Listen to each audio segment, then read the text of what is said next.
14 بیت علی که سوخت دو بشرا بشارتی ز کتاب قسم به خون پاک تو پایر بولا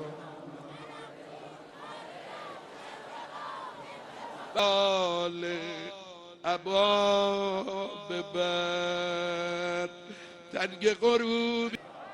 با توجه به اینکه خواهش میکنم عزیزانی که در مصلی هستن مستحضر باشن، با توجه به اسمی که دلشون میخواست، میدونید برای بعضیا 1 دقیقه هم 1 دقیقه است، یه مقدار بیشتر چشمشون به اون ما رو با شهید سید علی حسینی خامنه ای دعوت کن.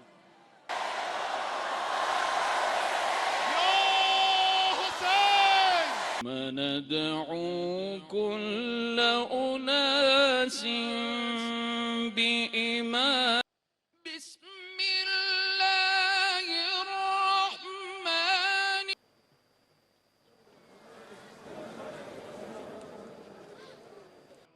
اذان مغرب یک شنبه 14 تیر ماه 1405. فسبح بحمد ربك واستغفر